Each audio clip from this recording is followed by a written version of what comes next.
بسم اللہ الرحمن الرحیم۔ السلام علیکم، ویلکم ٹو مائی چینل۔ امید کرتی ہوں آپ سب خیریت سے ہوں گے۔ قیامت کے آنے سے پہلے ایک ایسی حیرت انگیز اور حیران کن بیماری جس کو سن کر آپ دنگ رہ جائیں گے۔ ایک شخص نے عرض کی، یا علی، قیامت سے پہلے انسانوں کا وہ کون سا عمل ہوگا جو اللہ کی ناراضگی کا سب سے بڑا سبب بنے گا؟ بس جیسے ہی یہ پوچھا گیا تو امام علی رضی اللہ تعالیٰ عنہ نے فرمایا، اے خدا کے بندے، یاد رکھنا کہ قیامت سے پہلے انسان کو بیمار کرنا شروع ہو جائے گا۔ وہ انسان کہنے لگا، یا علی کی کیسے؟ حضرت علی نے فرمایا، اے شخص، آخری زمانے کے لوگ نفرت، حسد اور منافقت میں اتنے آگے بڑھ جائیں گے کہ وہ انسانوں سے رہنے کے لیے تلوار کبھی استعمال نہیں کریں گے، بلکہ وہ عجیب بیماریوں کو پیدا کریں گے۔ مختلف شہروں اور علاقوں میں ان بیماریوں کو پھیلانے کی کوشش کریں گے تاکہ ان بیماریوں کی وجہ سے لوگ گھٹ گھٹ کر مر جائیں اور کسی کو معلوم بھی نہیں ہوگا کہ ان لوگوں کو کس نے مارا۔ یہ وہ عمل ہوگا جو اللہ کے نزدیک ناراضگی کا سبب بنے گا۔ وہ شخص کہنے لگا، تو یا علی، ان بیماریوں سے بچنے کے لیے وہ انسان اس دور میں کیا کرے گا؟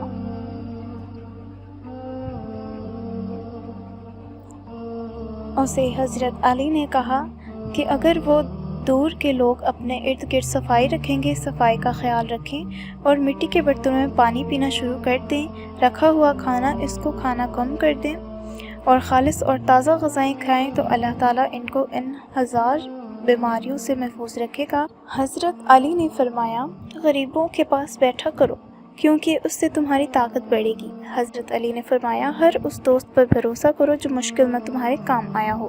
حضرت علی نے فرمایا، اگر تم اپنے علم پر مغرور ہو تو جہالت کے لیے یہی کافی ہے۔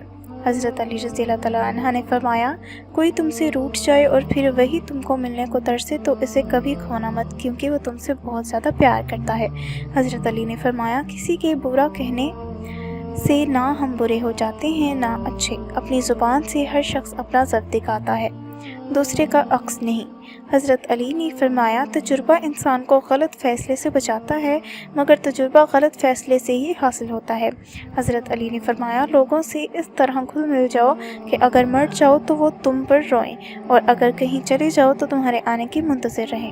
حضرت علی نے فرمایا، جو حق سے منہ موڑتا ہے تباہ ہو جاتا ہے۔ حضرت علی نے فرمایا، جہاں بھی رہو خدا سے ڈرو، ہمیشہ حق بات کہو اگرچہ تلخ ہو۔ حضرت علی نے فرمایا، 3 چیزیں ایمان کو تباہ کر دیتی ہیں: امیروں کی محفل، عورتوں کی صحبت، جاہلوں سے بحث۔ حضرت علی نے فرمایا، ان لوگوں پر اعتبار کرو جو تمہاری 3 باتیں بھانپ سکیں: تمہاری ہنسی میں پوشیدہ درد، تمہارے غصے میں پوشیدہ پیار، تمہاری خاموشی میں پوشیدہ وجہ۔ حضرت علی نے فرمایا، جس آدمی کی زبان خراب ہو جاتی ہے اس کا نصیب بھی خراب ہو جاتا ہے۔ حضرت علی نے فرمایا، کبھی کسی کو دکھ مت دو کیونکہ معافی مانگ لینے پر بھی دل میں درد باقی رہتا ہے، جس طرح دیوار میں کیل نکالنے پر بھی سوراخ باقی رہتا ہے۔ حضرت علی نے فرمایا، کبھی بھی اپنی جسمانی طاقت اور اپنی دولت پر بھروسہ مت کرنا کیونکہ بیماری اور غریبی آنے میں دیر نہیں لگتی۔ حضرت علی نے فرمایا، اپنا کردار بنانے میں اتنا مشغول ہو جاؤ کہ دوسرے پر تنقید کرنے کا وقت ہی نہ ملے۔ حضرت علی نے فرمایا، بچے کو جب کوئی تکلیف یا بیماری آتی ہے تو اللہ اسے بچے کی بیماری کے بدلے بچے کی ماں کے گناہ معاف فرماتا ہے۔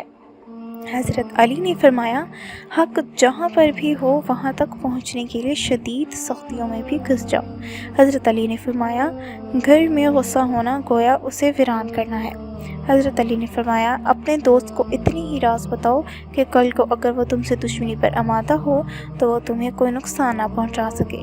حضرت علی نے فرمایا، اسے اپنا کوئی راز مت بتاؤ جس کا کوئی راز تمہارے پاس نہ ہو۔ حضرت علی نے فرمایا، جب کوئی چیز اپنے والدین کو دو تو اس طرح دو جس طرح کوئی غلام اپنے آقا کے سامنے کوئی چیز پیش کرتا ہے۔ حضرت علی نے فرمایا، یہ زندگی 2 دن کی ہے، ایک دن تمہارے حق میں ہے اور دوسرے دن تمہارے مخالف۔ جس دن تمہارے حق میں ہو اس دن غرور مت کرنا اور جس دن تمہارے مخالف ہو اس دن صبر کرنا۔ اللہ ہم سب کا حامی و ناصر ہو، آمین۔ تو ناظرین آج کے لیے بس اتنا ہی. امید کرتی ہوں آپ کو میری ویڈیو پسند آئی ہوگی. اگر پسند آئی ہے تو ویڈیو کو لائک کریں، شیئر کریں اور میرے چینل کو بھی ضرور سبسکرائب کریں اور بیل آئیکن کو بھی پریس کریں تاکہ میری ہر نئی آنے والی ویڈیو آپ تک میسر ہو. اگلی نئی ویڈیو کے ساتھ حاضر ہوں گی، تب تک کے لیے اللہ حافظ.